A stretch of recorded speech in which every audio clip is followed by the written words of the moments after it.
Set. Okay. Welcome, everyone. My name is Jane Marshall. I'm the current president of OCNA, Oceanside Coastal Neighborhood Association. And we've been as a group, as a neighborhood association for 23 years, peacefully. We're going to be 24 next year. And, our main goal is to help our neighborhood be the best it can be. So we often, all of our general meetings, we try to have topics of interest to the neighbors so that they can find out directly from the source what's going on in our neighborhood that may affect us, whether it's some of the new developments. We often have developers come, whether it's changes to certain policies like parking and or those big red curb signs they put in, what that's all about, like what you can do if you have issues with what was the guy that we had that got a lot of questions last month? About the air. The water Yeah, department and the increase and all that. We try to bring those folks in so that you guys can ask what's going on and why and how do I escape this? How do I get away with it? I also like to introduce Lane Stewart. He's our treasurer. We have several other board members that aren't here tonight because they're traveling. But with that, Lane, you want to mention something? Yeah, hi everybody. Good evening. My name is Lane Stewart, and on Thursday, this coming Thursday at City Hall at 5:30, they're going to have a workshop regarding the Re-Beach program. Jamie Timberlake runs the program. She's our beach and sand coordinator at the city, and they're getting ready to prepare the draft environmental impact report. So they do a scoping to get input from the public and various stakeholders, so they can figure out exactly what our local concerns and to formulate the DEIR, and then going from there. Then once that's out, then everybody in the public gets a chance to look at this again and comment on it. But the more things they can iron out prior to that, if there's issues or concerns that the public has. So there's a meeting at City Hall at 5:30 on October 30th, so this Thursday. And there's also website stuff and information here if you want to take it down. I don't put together PowerPoint stuff right now for you, but we will put it on our OCNA website, and so that information will be available. And if you have any questions, just find me after. Right, and for those of you who don't know what a DEIR is, that's the Draft Environmental Impact Report that any major project has had to do, although California law is kind of changing that with some of the new legislation in the efforts to increase the amount of housing. Which brings me to another topic that I thought you might be interested in.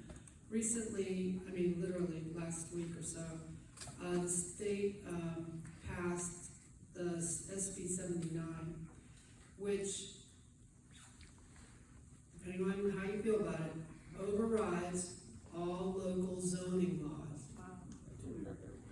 So, this is in addition to SB 8, which extends, because of the housing crisis, curbs local government's ability to downzone properties, and SB 9 that allows homeowners to build up to 2 units on a single family lot without splitting it. These are all changes that can impact us because many of us live close to the transit center, and as a transit center, even though people still need cars, they're saying that you're going to have parking things and other stuff like that. You can be higher, you can have smaller units and all this stuff. So in January we'll have an update on that. Specifically what it is. I'm hoping to have someone from the city talk about what that might mean to us in our neighborhood, not necessarily all of Oceanside. So I wanted to bring up that, and in addition to that, Lane mentioned about the Thursday meeting. We have one more thing that we get. And many of you know that we have a sewer project, right? A water and sewer project coming. You may have seen something about that in your water bills. And so that's what we had last month, is the director of the water come and talk to us about it. But we'll have updates, especially next year. We don't have a meeting next month. We have a meeting next month. We don't have December.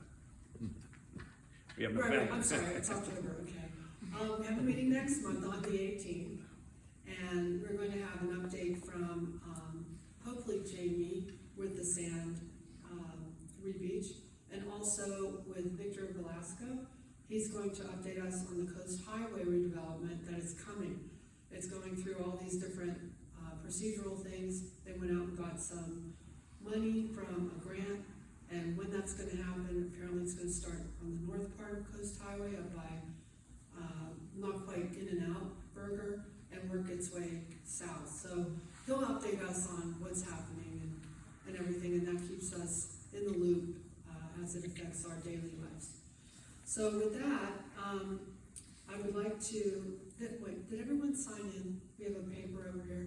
If you haven't, I'll pass it around. If you can sign in, that'd be great. And so we have tonight, oh wait, one other thing. How many of you come to the meetings because of our emails? 1, 2, 3. How many of you come because of our green newsletters? Most everybody. And those of you who didn't come, how come you're here? Is it because of like Facebook or Nextdoor or any of that stuff? What we do is we just try to figure out the best way to get our information out. That's what this is about. So, Lane, you want to come and introduce the chief for me, and we'll get on with the show. So tonight we have both the chief of police, and we also have code enforcement. So ask questions. That's why they're here.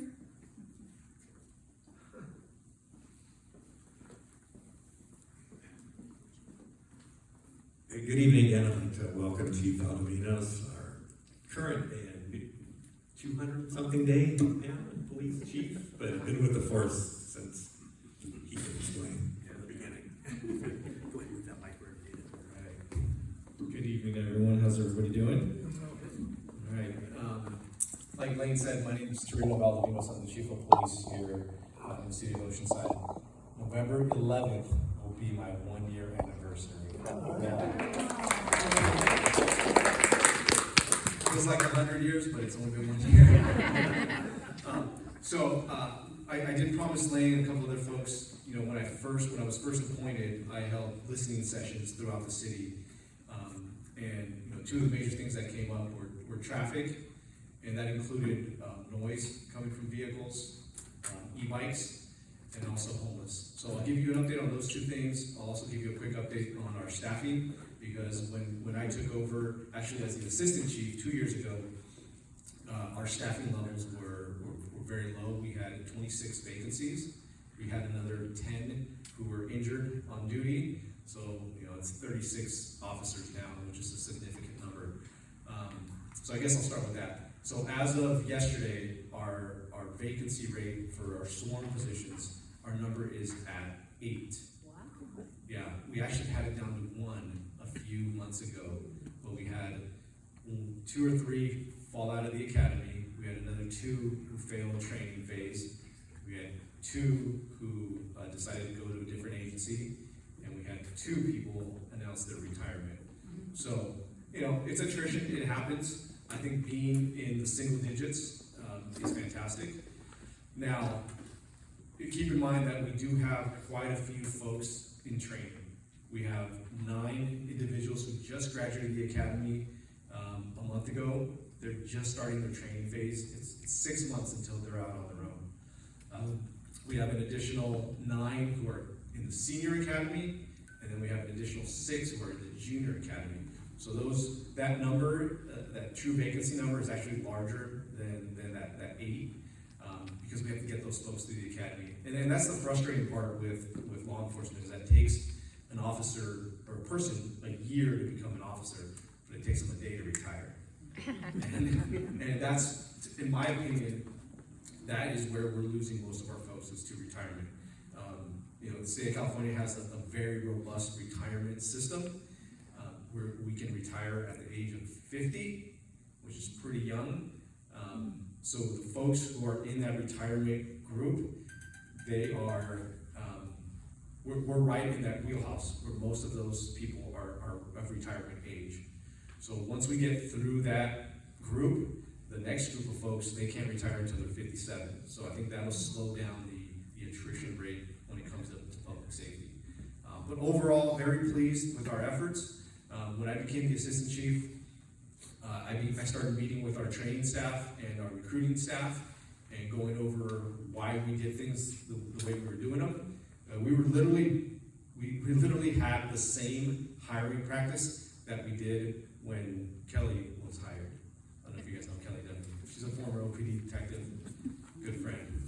Literally the same hiring practices when I was hired on 23 years ago.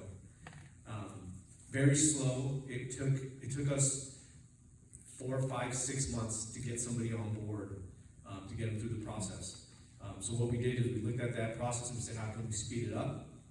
Not change our hiring practices, not change our standards, just can we speed it up so we can get more people, get our hooks into people and keep them so they don't go to Carlsbad or the sheriff's department prior to us offering them a job. And I think that's been the biggest difference, the biggest change that we've done at the police department, and it's to me it's been beneficial. So 8 vacancies so far. We are losing another officer.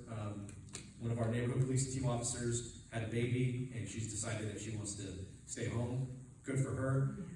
It's going to be very hard to replace her. She's a very valuable asset to our department. But that'll bump the number up to 9. And I believe she's got a week or so left. Tomorrow. Scratch that. 9 vacancies. Okay, so moving on. As it pertains, let's talk about homelessness. Daily, constant battle with homelessness. As you all know, being homeless is not against the law. You can be homeless in California or a lot of other places.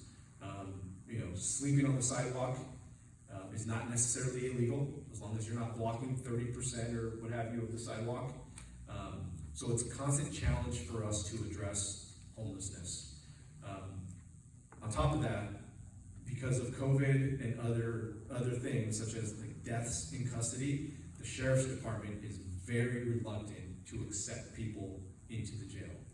Like, they only want serious offenders to be booked into the jail. And what that does, it puts us in a bad position because you folks, when you call us to address an unhoused person causing a problem, you expect us to get rid of them, right?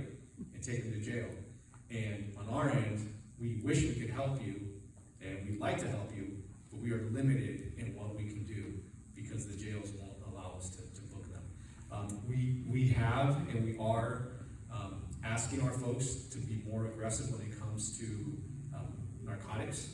So for a very long time, being in possession of methamphetamine, heroin, fentanyl was the ticket, and you couldn't book those people.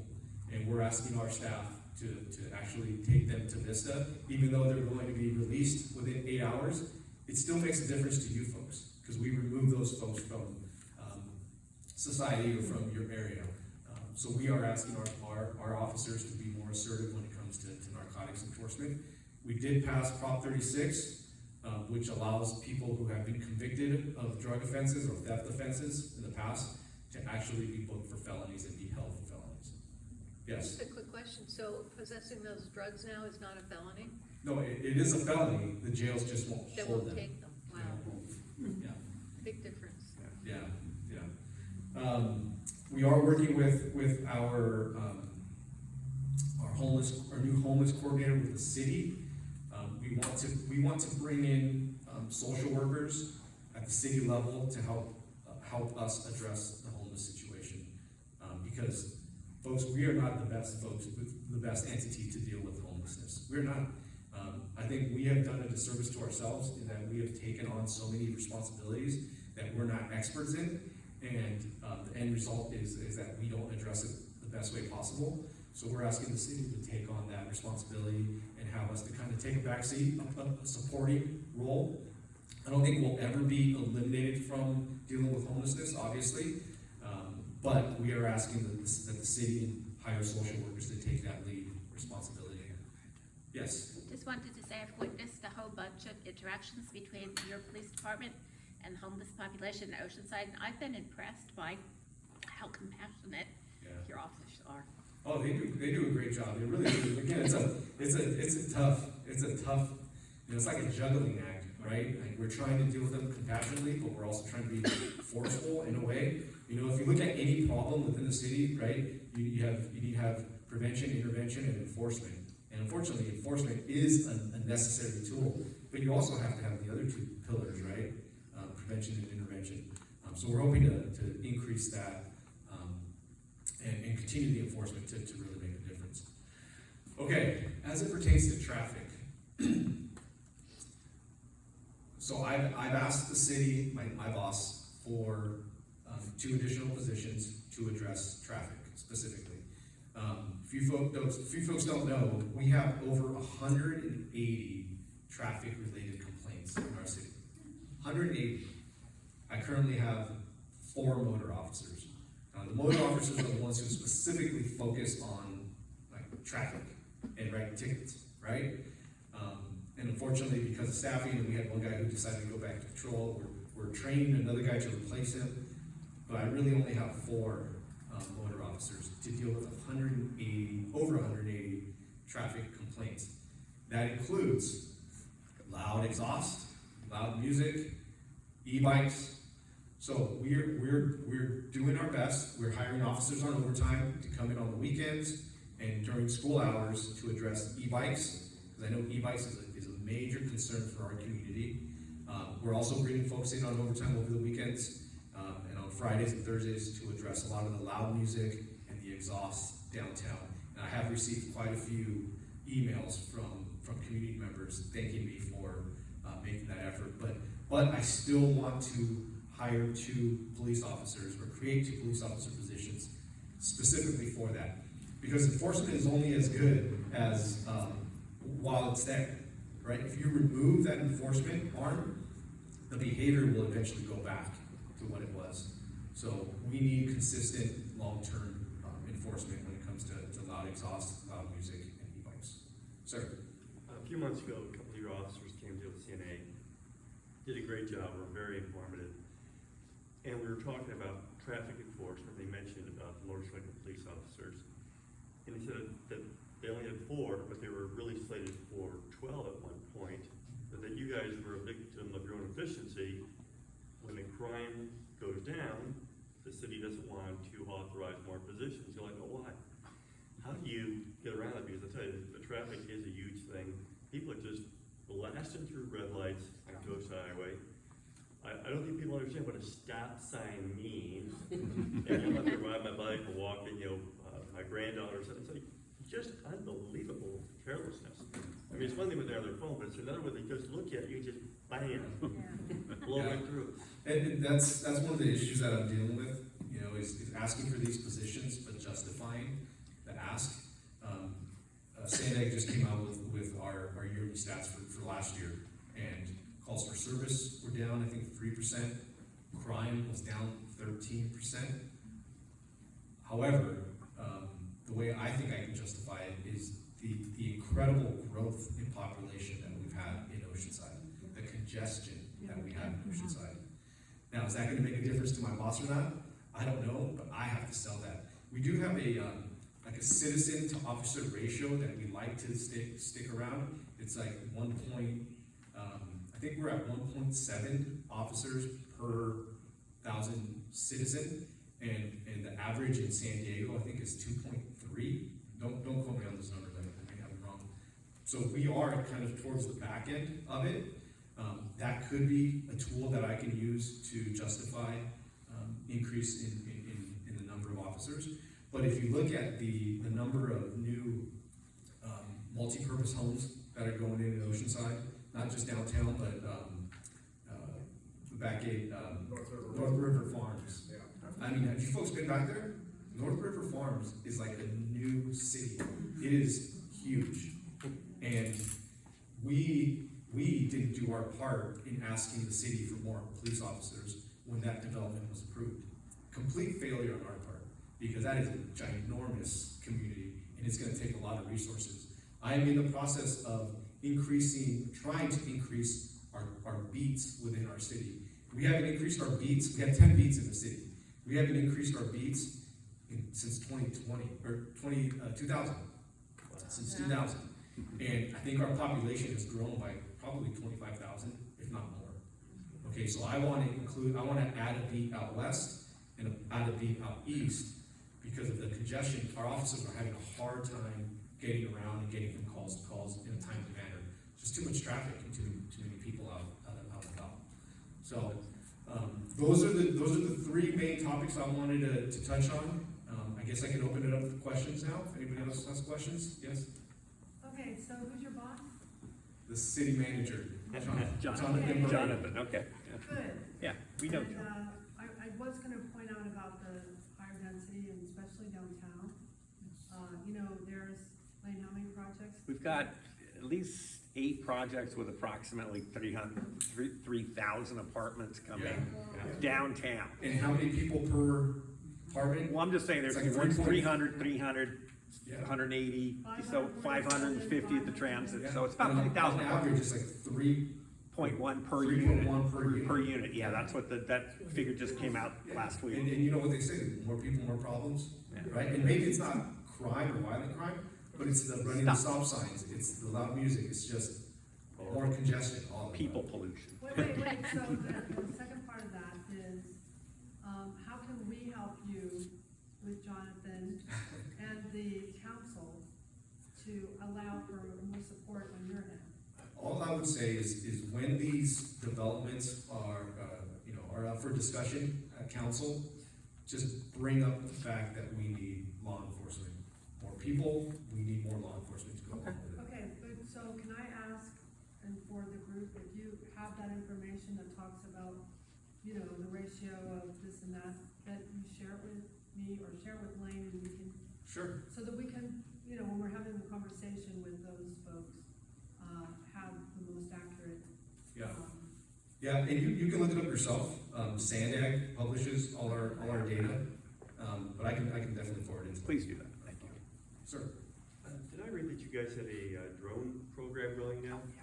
Yes, So we how's that were. working out? It's actually fantastic. I think the biggest issue that we're having is staffing it. But yeah, we were approved for a 1-year drone as a first responder pilot program. So you got to make a distinction. So we've had a drone program since 2016, where certain officers have a drone in their trunk or what have you, and if a call comes out, they can respond and launch the drone if they need to.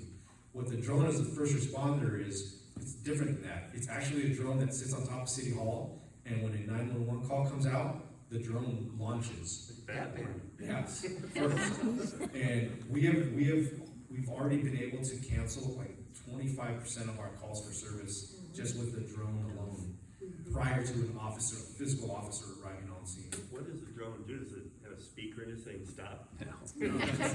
Eyes in the sky. The drone pilot is a police officer, so it's essentially having a police officer on scene in the air, telling our responding officers what's going on, whether there is a crime occurring or not, whether the suspect is still on scene or not, whether the suspect has left, what direction, coordinating the response, or just canceling the call. If it's a car's blocking the road and it's a danger to the community, but by the time the drone gets there, the vehicle's gone, or the vehicle's been pushed off the road, then we don't have to respond, right? We can cancel that call for service. There was a application that showed the drone flights, you could see them, not in real time, but it was published. Is it still up Yeah. on your website? Or It is, if you visit our website, Oceanside Police, you can find all of that information. It's neat though, it shows the Yeah. trace of where they've been. Yeah. Sir, So I think you said you've been here with OPD for 23 years, almost 23 years. so you're approaching 50. Yes. So what's the plan there, and what's your replacement? So I'll tell you folks, one of my biggest areas that concerned me becoming, when I was appointed chief of police, is that I was essentially the 4th chief of police in about 5 years, right? We had Chief Frank McCoy, who was here for 16 years, and we had Fred Armijo, who's my mentor, a real great guy, but he only lasted just over a year, and then we had Kendrick Sadler, my predecessor, who only lasted over a year. So yeah, that, as you can imagine, created a lot of anxiety and uncertainty within the department. So my goal is to last longer than that. So, but my ultimate goal is I need to work at least 5 more years. I have three kids, 2 in college, 1's a senior in high school. I have to see him through college, so that's at least 4 years. Plus, when I turn 50, I will only have about 24 years on. So retirement wise, I don't think I can retire. I think I have to hit like the 27-year mark-ish. Do they mandate you retire at 57? They don't mandate you retire. You just can retire. And it depends on, the percentage depends on how many years you have on. So again, when I turn 50, I will only have 24 years on. So my retirement will be based on the percentage of that. Yeah, for you, good for us. Yeah. Well, the way PERS works is, Yes, ma'am. I have a question about homelessness. I live right over here, and there is a man that's been sleeping in the church parking lot since April. And he doesn't cause any problems, but I don't know what do you, I feel bad for him, but what do you, I mean, it's hot, it's cold, how do you, what do you do? What could I do to help him? Well, you can refer to our homeless outreach team. So our homeless outreach team, they don't do any enforcement. So it's 100% resource driven, and if the individual does not want assistance, then, they'll provide whatever they can. And if he or she doesn't want assistance, then nothing comes out of it. But at least you make that connection, and that individual will have their phone number. So if they ever do change their mind, they can reach out to our homeless outreach officers, and they'll provide them with the resources that they need or want. you mentioned Two something. more questions. You mentioned something about e-bikes and enforcement, and I know that some of the cities have had like education programs with the schools, at the police, and this is what can happen, but we're all bulletproof, it's 15 or 12. So, we know that the dirt bikes, Servos. that they're illegal anyway, but you said that you may have some kind of a plan that you're working on. I can talk about bikes. Yeah, real quick. So we do have, so we did take an educational approach to e-bikes initially. We do have a program that the officers manage, and they do a good job.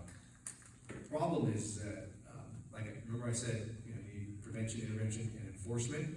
I think we kind of lacked with the enforcement for a while, and we have increased our enforcement. I am in the process of working with our city attorney to potentially amend our city ordinance to allow us to seize e-bikes if they're being driven recklessly. Okay, and it's the first of its kind, because, like Lynn said, the Surons, those are easy. We can tow those because they're considered, e-motorcycles, they're illegal. The regular e-bike is considered a bicycle. The California Vehicle Code does not give us authority to seize or tow a regular bicycle. What this new city ordinance should do is give us the authority to seize it and hold it until they complete a safety program or until their case is adjudicated through the court system. All right? Yeah. That's a good one. Yeah, just so for e-bike, we've been doing a lot of operations and getting people on e-bikes. Two of the things, so for example, if students not wearing a helmet, stop them, pull them over, and give them a citation for that. So essentially that's a $480 ticket. What we do with that is we call their parent, mom or dad, whomever, guardian, and say, hey, we just pulled over Johnny. Johnny wasn't wearing their helmet. We explained it to Johnny that this is a violation. We're letting you know. But with this, we're allowing him to go to diversion. What diversion is he has to complete one course, bicycle safety course. If he completes that course, then this ticket's gonna go away. He's not gonna have to pay that fine. And we offer that at OPD. So just this last Saturday, the 25th, we hosted one, and there were many people that went. And so that'll take away their ticket. It still shows that they received the ticket, but they don't have any fine, any of that. And parents, so talked to multiple parents, over like 10 to 20, and they've all been extremely happy with it because their kids need to be educated on it. People need to understand the rules. And there's simple rules like those e-scooters. You can't even operate one of those unless you have a permit. A lot of people don't know that. So just things like that. Scooters, riding a bicycle on the sidewalk the wrong way, that's a violation also. Because of course when you're pulling out, you look to your left. That's where you're worried about the oncoming traffic. And then you pull out to the right. People are driving the wrong way. there's collisions, and we don't want people to get hurt that way, and it is a factor. So people are going to these educational classes, they're getting their ticket. Forgiven. So, Yeah, and again, that's just like in addition to, when we seize the bike, if they're riding recklessly, we're gonna seize the bike. As long as they go through that process that Officer Clark just described, they receive their bike back, no charge, no charge. Last question. Hey, I've recently been contacted by Oceanside Code Enforcement. I'm not sure if they're here tonight. But my name is Ryan Lockwood. I live up the street right here, 633 Brook Street. I own a big portion of that canyon that everybody's probably familiar with. I've been there for 13 years. So the citations regarding a rondo in the canyon, which I'm fully in support of. A little about myself, I'm an environmental consultant with 20 years of experience. I specialize in rondo removals. I've been pushing for this for 10 years. So I gave up years ago because there's just too many property owners. So I'm just throwing a bug out there. I really am pretty reclusive. I prefer it that way. I'll be around the neighborhood now, I guess. Whoever the rest of the homeowners are that own portions of this canyon.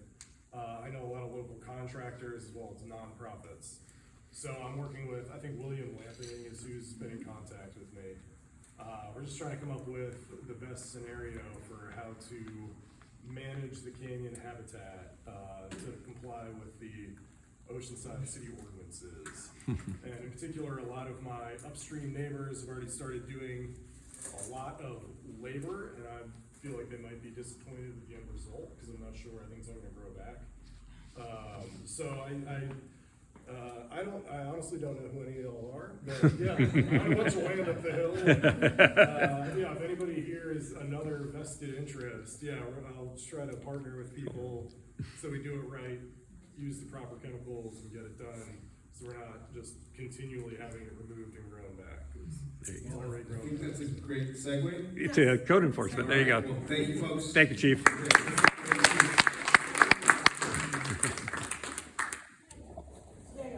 all right, so just for anyone who doesn't know me, I'm Kevin Clark. I'm the sector officer for everything west of the 5 from Pendleton down to Carlsbad, so I have this area.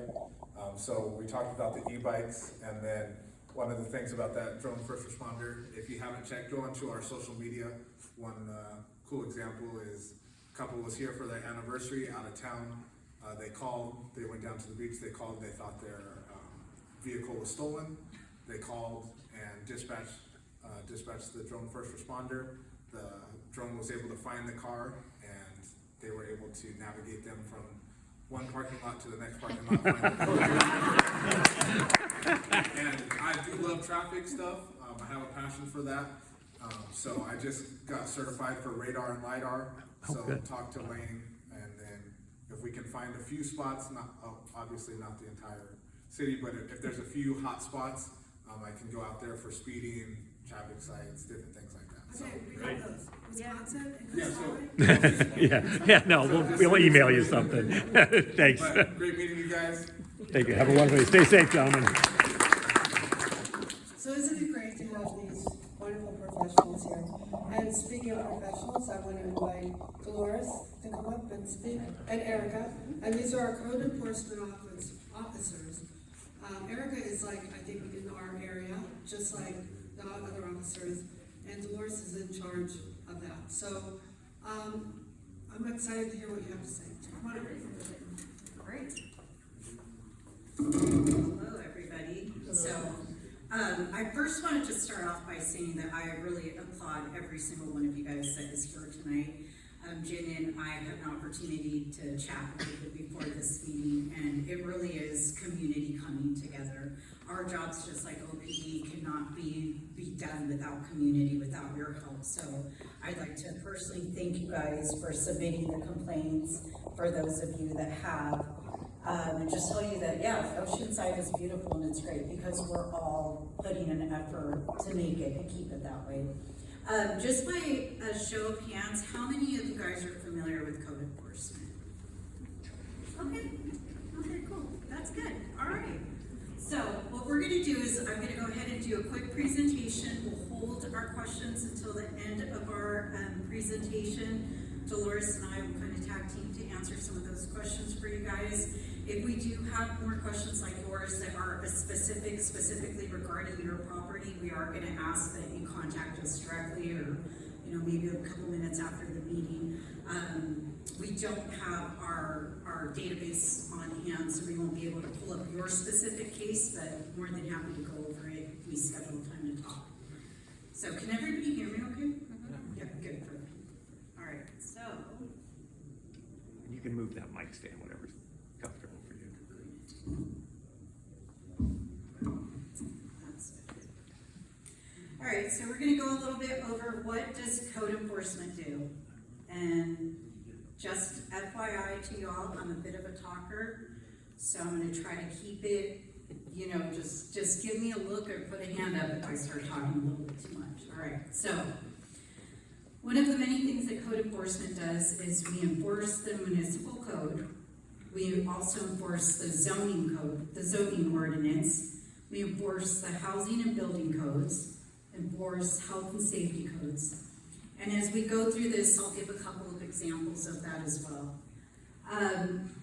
What our main goals are here at Code Enforcement are that we're here to preserve our neighborhoods. Not only to preserve them, but to enhance the image of our community. And again, this is where a lot of you come into play that are calling in these complaints that are, hey, there's been trash on the sidewalk for X amount of time, or there's illegal dumping that's been at this property, this location, that is just inviting more trash and debris. So again, thank you guys for doing your part. We also ensure the safe and healthy dwellings, and we'll talk a little bit about that. I've got a pretty good case that I'd like to share with you guys that might be a little bit shocking, so if anybody here has a rat phobia, I'll give you guys a heads up before we get there. So another one of our goals, and I think is most important, is the public and our customer service. Like I said earlier, we are here to work together, so our main focus is to make sure that you guys are being heard, that we're really able to make that connection with you guys so we can resolve whatever that issue is at hand that you're bringing to our attention. So that's one thing that we really do pride ourselves in, is our customer care and our attention to the public. So some of the primary areas of enforcement are unpermitted construction. I'm sure we are all kind of familiar with that. The neighbors at 5 o'clock in the morning, you're hearing that bulldozer coming through, the construction equipment coming up. So that is definitely one of the things that we look into. And we're also going to leave a stack of, see, I talk loud enough without it. We're going to be leaving a stack of our customer care cards up front. So anybody that isn't using the My Oceanside app at this time, this is a really good source. Oh, thank you so much. Where you can call these things in. So any unpermitted construction complaints that you have, or you have a neighbor that's starting to build and you're going, I don't know, this looks a little sketchy to me. I don't know if they have the proper permits, or hey, they've been doing construction X amount of time. I haven't really seen anybody from the city that's come, or that wall looks like it's gonna tip over into my wall. Those are the things that, you could give customer care a call and say, one, hey, I'd like to check if there are permits on this property.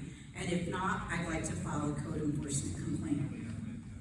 We also deal with substandard dwellings, dangerous buildings, and so a few examples, especially in this area, is you'll have a vacant building that's not boarded up. And at times what we've seen is happen, especially with our homeless problem, is sometimes people will start dwelling inside of these vacant buildings.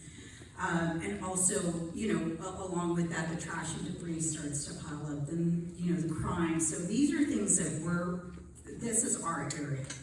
If you do notice, you're driving down and you say, hey, that building, down on Mission has been vacant for some time, and now I'm starting to notice that window was broken down and there may be possibly people living in there now.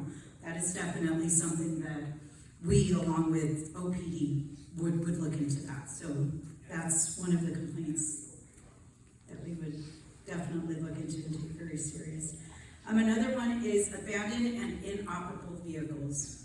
How many of us have drove by a property and there's a vehicle that's been parked there for months on end? Spider webs, flat tires, just sitting in the grass, you know, part of the garden. So that's something that we will look into our area. Again, the abandoned buildings and the vacant lots.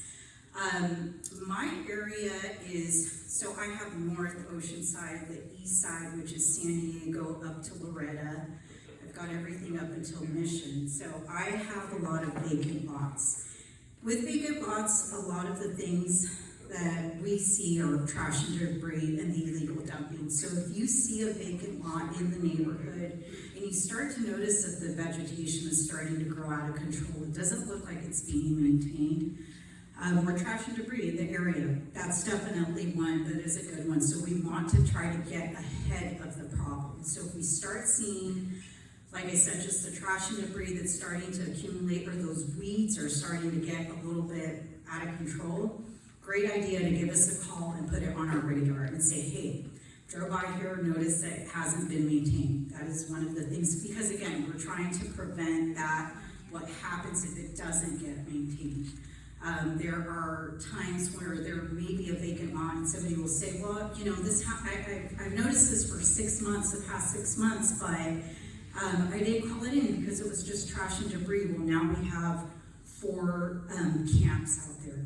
So very important to call these in when you start noticing that it could turn into issues. So nuisance abatement is another area, graffiti abatement. We all know a little bit too much about graffiti here.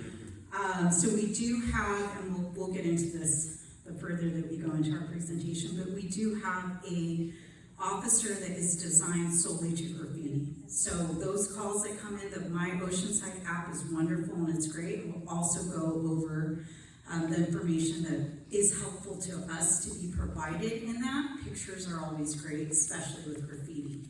And not just a picture of the graffiti, but maybe a picture that kind of gives us an idea of where that graffiti is located. So we do have an officer that you guys may have seen throughout the city that goes out there and does his best. We recently got hit with a lot of graffiti, so from what I hear, it was a very busy weekend in the office for us. Another one of our areas are zoning and land uses, solid waste, sign enforcement. We all know, we've seen those signs that start coming up everywhere. There's a group in San Diego that will be performing and we're just hit with signs all over the place. So that's another area that we work on and enforce. We also have stormwater enforcement. Just like the graffiti abatement, we have an officer that is solely designed to work on stormwater enforcement cases. So that includes somebody's changing the oil in front of their property and the oil's running off into the street. It's true, we're way too familiar with that.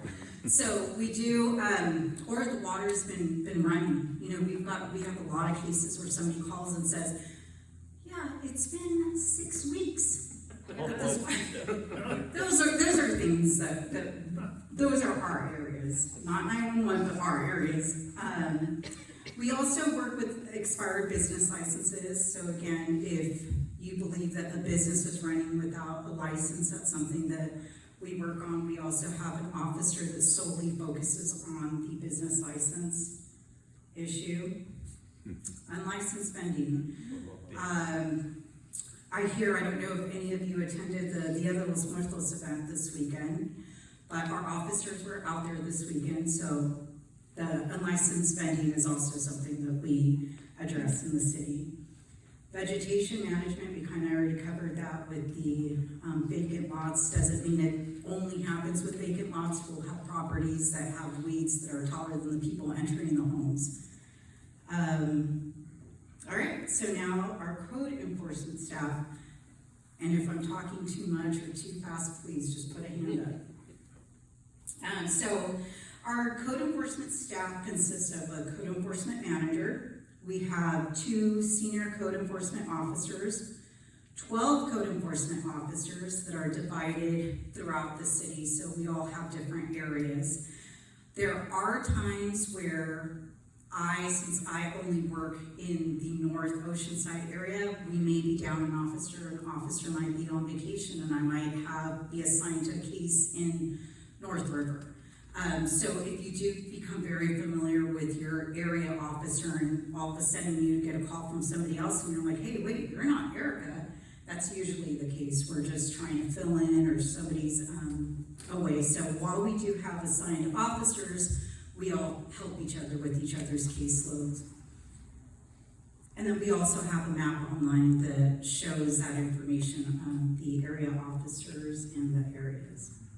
So like I said, like I mentioned, we have a graffiti and a vehicle abatement officer, a stormwater officer.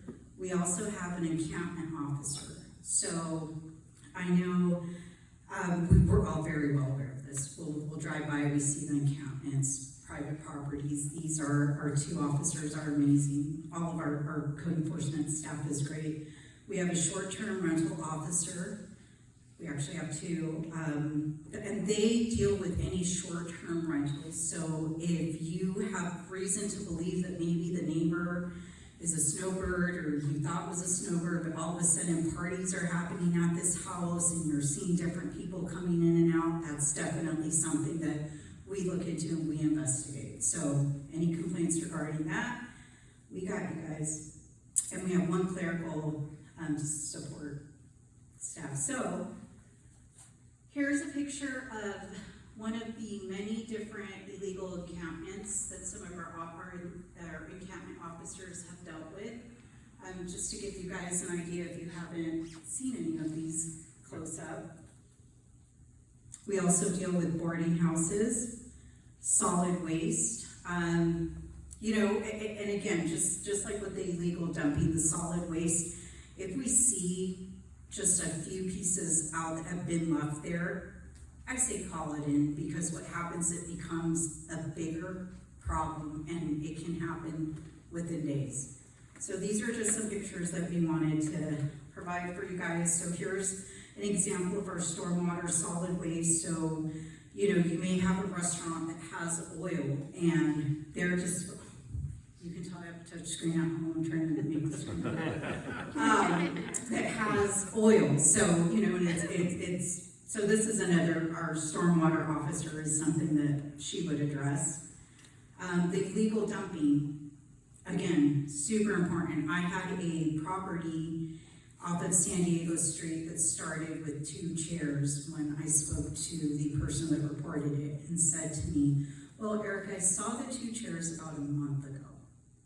So I already thought, oh my goodness, I'm gonna come up, there's gonna be a mattress.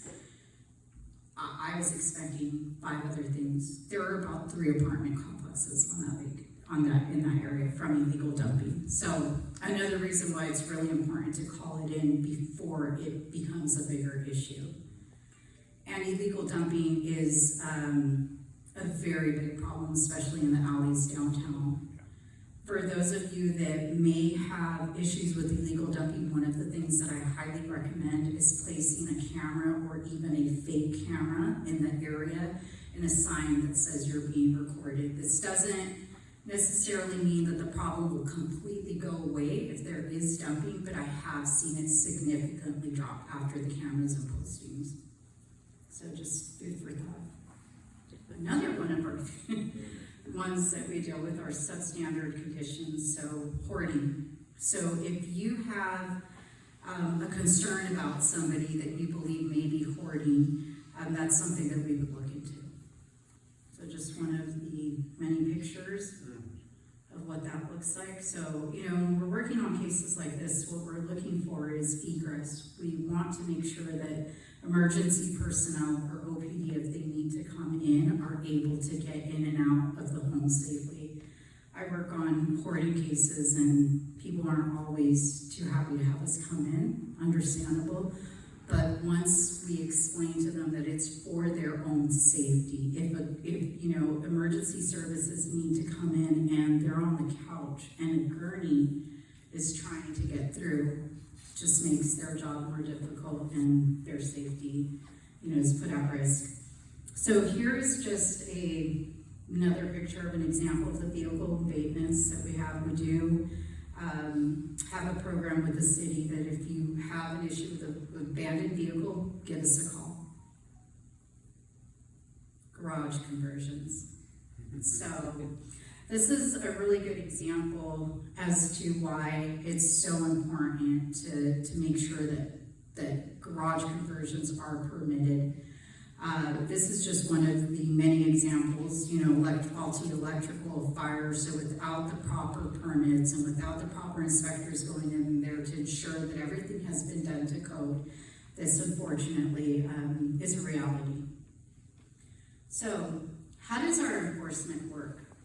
And I hope nobody in here has had a warning before. So we start off with warnings. And what that is we receive a call. We go out to ensure that it is indeed a violation. So we're not just gonna get a call and because somebody said, we actually have to go out there and investigate it. If we've done that, then we issue a warning. Okay, so we're giving the person a heads up, and believe it or not, there are people that truly don't know sometimes. And that's where the education component also is really important on our end. Before I started working for code enforcement, there were a lot of codes that I wasn't familiar with. So we approach every situation with just that, right? To provide information and educate them on what the code is. Hey, you may have not known that you can't keep your car parked on your grass. So we're gonna give you, sufficient time for you to park it on the street. That then follows into the administrative citation process. So that turns monetary. So we work with people, our job and our goal really is not enforcement. Our goal is to make sure that the violation has been taken care of. That's our goal. Our main goal. So our goal isn't to send, monetary citations to anyone. We do also issue criminal citations. We do notice and orders, certificates of non-compliances on the properties, abatements, and an important fact is approximately 90% compliance after initial notification. So again, I go back to you'd be surprised. Some people truly just don't know. I didn't know it was a violation to have that car parked on my yard. It's my property. I didn't know that I wasn't allowed to do that. So I will reiterate, we have a really good group of people that are very, very dedicated to the education component of it first. So some of the downtown issues, like I mentioned earlier, are the alleys. As you all know, graffiti is huge in the downtown area. Sidewalks, obviously, trash and debris, stuff that's left on, on the sidewalks, especially after the weekends. Signage is also an issue downtown. Dilapidated buildings, we've all seen them throughout the city, and those are all issues that we address. Vacant lots, transient related issues, and unlicensed vendors. So, now, what are the different ways to contact us? So you can give us a call by phone with the cards that Jean took, or customer service. Also via email, and also using our online complaint form. I know a lot of people fax, but who uses a fax anymore? Does anybody use a fax? Oh, okay, fax. There you go. We can still use a fax. And written correspondence. Who does that? Who's gonna write us a letter? Okay, good. Okay, well, that's an option. That's how you can get a hold of us. Yeah, so like I said, I know that the My Oceanside app is a way that a lot of our complaints come to our office. I just wanted to quickly go over the reporting on the My Oceanside app. The more information that is provided to the officer, the more helpful it is for us. So again, in using the example of graffiti, if you send in or even an email and say, hey, there's graffiti on Mission. It's big, huge graffiti, you can't miss it. We're complaint-based, so we're not driving around looking. So I'm driving up and down Mission going, well, which one is it?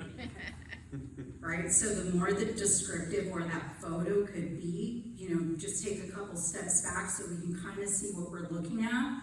Also, if you want contact from us, specifically say we do return calls when we receive a report, we'll call you, we'll touch it and say, hey, we received this report. What additional information can you give us? But there are times where we're leaving a voice message and we want to get out there and take care of, whatever the issue is. So those are some things that are really helpful. Another thing is also, like I said, being specific about the area of complaint. Just about 2 weeks ago, I had a complaint that came in, and a gentleman was walking down Mission, but sent in a picture for something that was at least 10 blocks away from where he was walking. So the app must have recorded where he was walking, and I'm down there and I'm looking everywhere. I called him, left him a voice message, call me back, and then I look at the picture again, and I'm like, I am so lucky I'm familiar with this neighborhood, because this is nowhere near Mission. It was about 10 blocks away. So the more information that you provide detailed helps us. So real quick, I wanted to just touch on the rat story. So if there's anybody with a rat phobia in here, I really do suggest you take a step outside. Sometimes there are times that I really wanted to touch on every case is important to us. Every single case that we receive will be investigated, thoroughly investigated. There are, however, times where you may have called in, let's say, for example, a trash can that has been left out. Our cases that come in, we handle those. Health and safety are priority cases. So I'll give you an example of a health and safety case that I worked on. It was an apartment complex, and a family had called it in because they were complaining amongst plenty other violations. Rats had invaded their apartment complex. So I went to the property. There were droppings all over the property.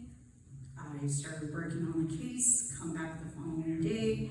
Excuse me, let me rewind. When I went to do the inspection, they had a newborn baby. And mom had put the baby in the swing. And she said to me, we're scared to put the baby in the baby bouncer on the floor because we don't know if the rats will try to eat him up. Okay, so I go back to the office, I'm working on the case. The following morning that I come in, I get a call on the voicemail. And it's, Erica, we're in the emergency room. My 13-year-old son was sleeping and was bit by a rat while he was sleeping. A rat was on his chest and bit him.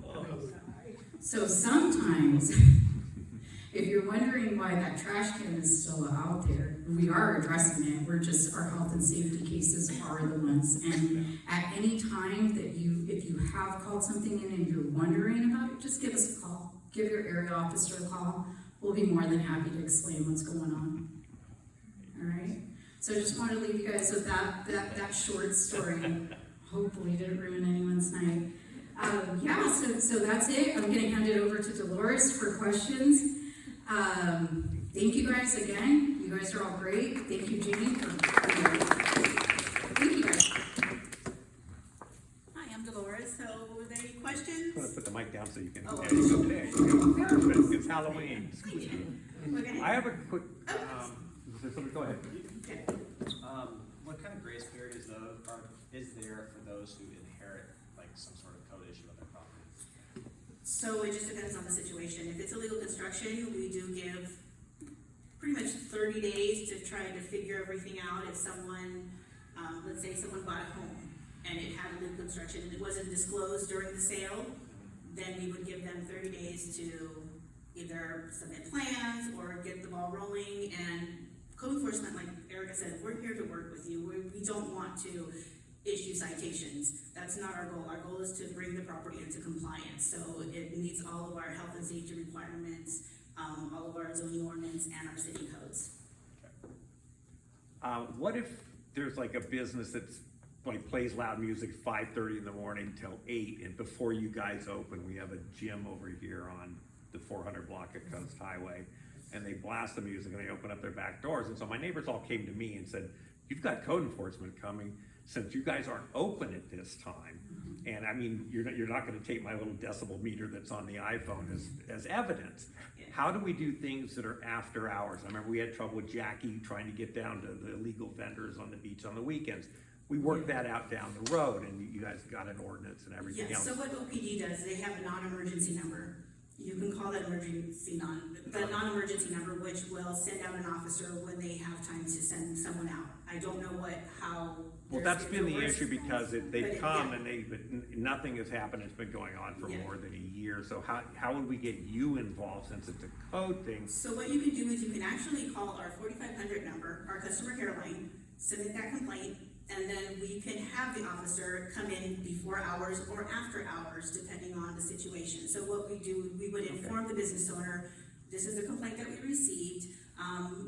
We're gonna give you time to lower the music down. If we continue to receive complaints, then we're gonna come out here and do an inspection before hours or after hours. If you're found that you are in violation, it's a citation. Okay, yeah, because we're just wondering the best way to do that. Yeah. And I can personally speak to that. I've had quite a few complaints regarding gyms in the Yeah. downtown area, so Dolores and I have even been out there at 4:30 in the morning, so we, we do. We Well, I mean, they look open it into up for these things. ventilation. I mean, the owners could just put in a little Yeah. HVAC Yeah, system, give, you know? give us a call, Okay. give customer care a call, so All right. we're calling to open up a code complaint involving Yeah. noise. Yeah, James got tenants that are well aware of what we're talking about, so, thank you. Couple more questions? Is the, so you talk about vehicle abatement, does that include like people sleeping in cars? Depending if it's on private property or public property. If it's public, that goes to OPD. If it's private property, that would come to code enforcement. Okay, so Yeah. just out in the streets here would be, Non-emergency. Yeah, yeah, the okay. non-emergency. Okay, and then encampment as in a structure, or like, let's just say there's a tent, or some guy's been sleeping under a bush for, you know, like a while.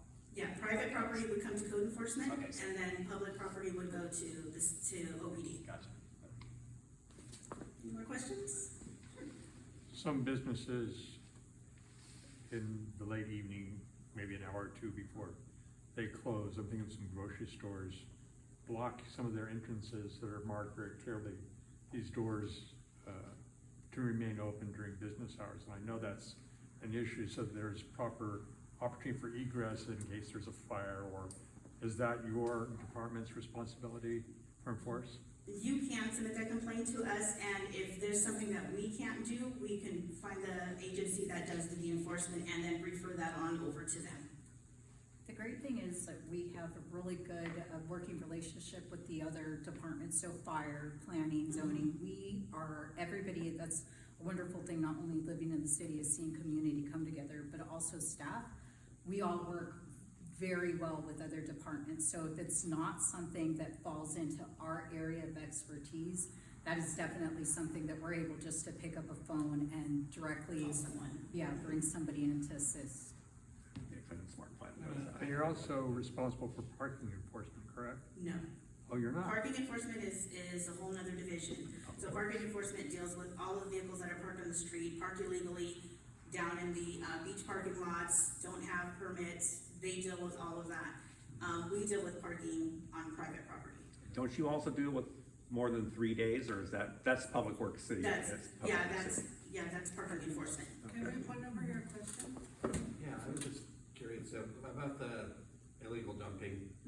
So there's an alley behind our place, and then there's an apartment complex there, and there's always mattresses and shelves or whatever stuff back there. So if we call you, last time it's been like 5 years ago, I called and they said, well, you gotta clean it up.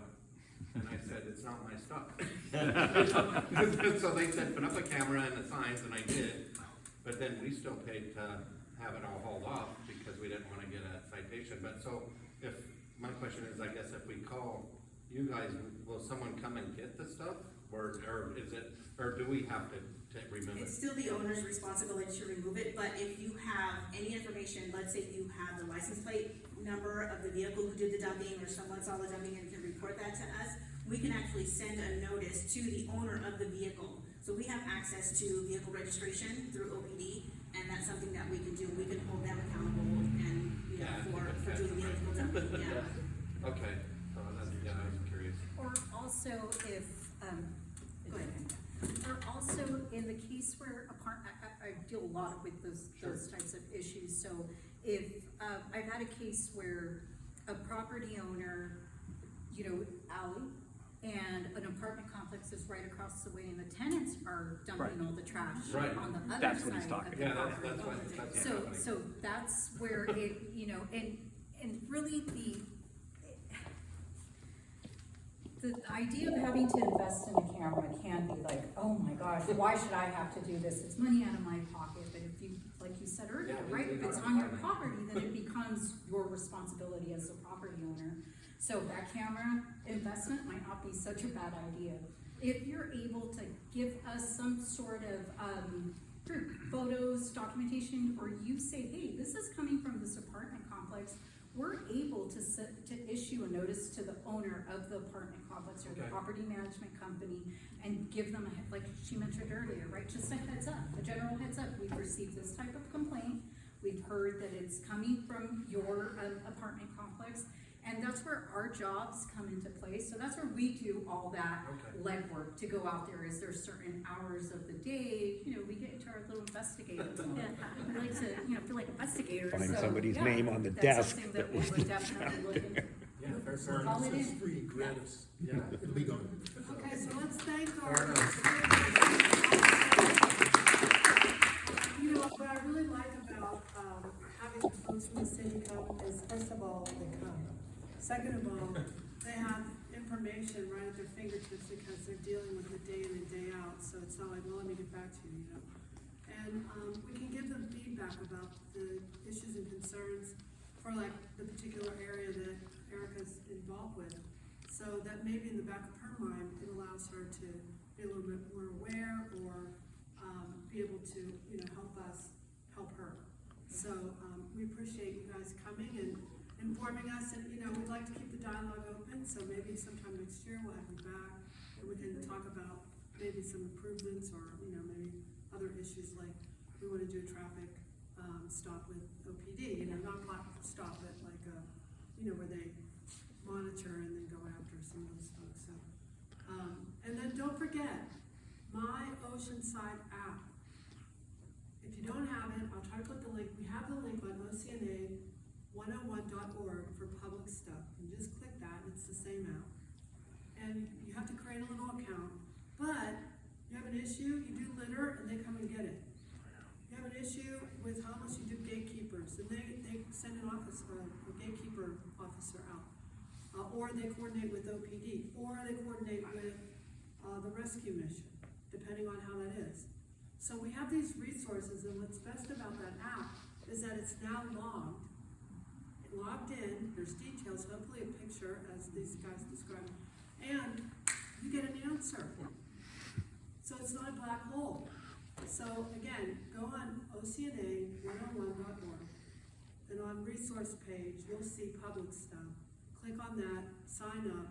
You can do it on your phone, and if you're out and about, or, you're putting out your trash and you see all this stuff, take a picture, upload it into Litter, and it will be logged, and then something will take care of it. Make sure you drop the pin where you are. Yes. Because it's every time I log on, it says Crouch Street, so I have to know it's not Yes, there. please do So that. be aware of Or else you'll see me walking up and down. Crouch Street. I must be looking for that complaint that came in.